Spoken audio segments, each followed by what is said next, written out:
आज की कहानी है सास पर भारी पड़ी एक माँ। रागिनी और विपुल की शादी को 2 साल बीत जाते हैं।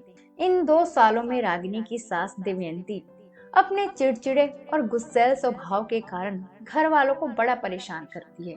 इस चक्कर में वो अपनी बहू रागिनी को भी नहीं छोड़ती।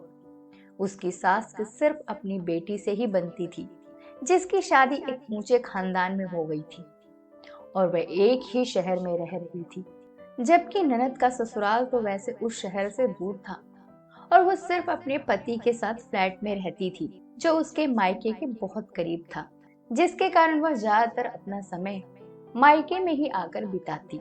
ऐसे में एक दिन जब सास देवयंती अपनी बहू को आवाज देती है, अरे बहू, किधर हो? पूरा दिन सोती ही रहोगी क्या? मेरी बेटी को देखो, अपने घर का कितना सारा काम कर मायके के काम में हाथ बटाने आती है। अरे नहीं माँ जी, सुबह से थोड़ी कमजोरी लग रही है, इसलिए कमरे में थोड़ा आराम कर रही थी। आपको कुछ काम था क्या? तेरे माँ बाप ने ससुराल में आकर सिर्फ आराम करना ही सिखाया है क्या?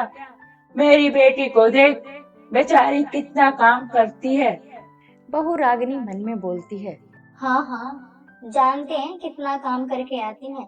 झाड़ू पोछा तो नौकरानी करती है और उसे तो बस अपने पति और उसका खाना बनाकर यहाँ जाना है और मेरा काम बढ़ाती है। बहू कुछ बोली हो क्या? नहीं नहीं माँ जी, कुछ नहीं। इतने में ससुर अपनी बहू का पक्ष लेते हुए बोलते हैं, क्या तुम भी बेचारी सुबह को 4 बजे उठाकर अपने बेटे के लिए टिफिन बनाती है, घर का सारा काम करती है और तुम हो कि हर समय उसके सर पर नाचते रहती हो। यह सुनकर तो सास का पारा ऊपर चढ़ जाता है। वो बेलन लेकर अपने पति को मारने भागती है। वहाँ बहू रागिनी आकर अपनी सास को रोकती है। अरे माँ जी, नहीं नहीं, पिताजी को कुछ मत कीजिए। आपको जो चाहिए मुझे बता दीजिए, मैं आपके लिए कर दूंगी, और उनको कुछ मत करिए। दरअसल ससुर तो सास के सामने कभी अपना मुंह भी नहीं खोल पाते थे। अगर कुछ बोलते भी तो ऐसे ही वे अपने पति की तरफ बेलन लेकर मारने पीटने भागती। सास के घर में होते हुए तो ससुर के घर में बिल्कुल नहीं चलती। समय गुजरता है। एक दिन जब रागिनी की ननद रागिनी से कहती है, भाभी, मैंने आपसे कहा था ना कि मुझे अपने थिएटर के नाटक में पुराना कुर्ता पहनकर जाना है, फिर आपने इसको अभी तक इस्त्री क्यों नहीं की? अरे बेटा, तेरी भाभी कितना करेंगी, तू कम से कम अपना काम तो खुद से कर लेती। पिता अपनी बेटी से फिर से अपनी बहू का पक्ष लेते हुए बोलते हैं तो सास सुनकर फिर से अपने पति के पीछे दौड़ती है और ऐसे घर में आए दिन होता रहता था। लेकिन रागिनी कुछ नहीं कहती और ना ही सास के सामने उसके ससुर कुछ बोल पाते। और बेटा यानी रागिनी का पति तो जैसे घर के मामलों से कोसों दूर था। ऐसे में एक दिन जब रागिनी के ननद के ससुराल वाले घर आने वाले थे तो उस दिन सास बहू और ससुर में बहस शुरू और इतने में सास ने बहू रागिनी को धक्का दिया तो रागिनी चक्कर खाकर नीचे बेहोश गिर पड़ी। ऐसे में रागिनी की ननद की सास वहां आ जाती है और बहू को नीचे गिरते हुए बोल पड़ी, ये क्या समधन जी, हमने तो आपको बेटी के साथ ऐसा कभी नहीं किया और करते भी कैसे?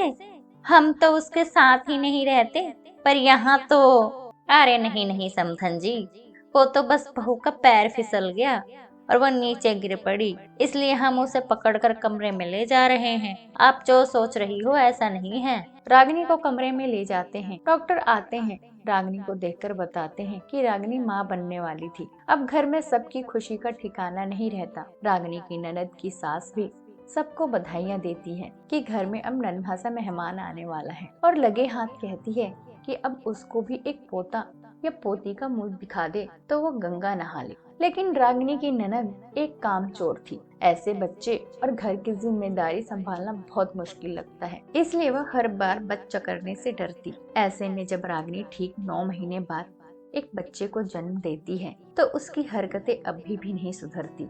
रागिनी अपने बच्चे की देखभाल में जब अपनी सास की सेवा करनी कम करती है तो सास को फिर गुस्सा आता है और वो अपनी बहू से कहती है, अरे क्या पूरा दिन अपने बच्चे के साथ चिपकी रहती है? हमने भी बड़े बच्चे पैदा किए हैं, लेकिन तेरी तरह नहीं, और पता नहीं ये भी कैसा है, अपनी माँ का जैसा कामचोर और खर्चालू। हर 2 दिन में बीमार हो जाता है और डॉक्टर के खर्चे। लेकिन माँ, छोटे बच्चे तो बीमार पड़ते ही है ना। आप ये भला कैसी बात कर रही हैं? आज तक माँ जी मैं चुप रही जब आप पिताजी के साथ ऐसा व्यवहार करती थी, लेकिन अब मैं खुद माँ बन गई हूँ और अपने बेटे के साथ ऐसा होते हुए मैं नहीं देख सकती। आज तक मैंने आपसे एक शब्द भी नहीं कहा, लेकिन आज के बाद अगर आप मेरे बच्चे या बाबूजी के आसपास भी नजर आए तो मुझसे बुरा कोई नहीं होगा। ये कहकर रागिनी अपने बच्चे को गोद में लिए प्यार करने लगती है और आज पहली बार बहू की इतनी ऊंची आवाज सुन सास डर जाती है कि उसका राज अब इस घर से खत्म। अब तो बहू उसके 2 गुना आगे निकल गई है। अब उसका घरेलू हिंसा करना और मारपीट करना इस घर में नहीं चलने वाला। अब जब पहले बहू सास से डरती थी, अब सास बहू से डरने लगती है।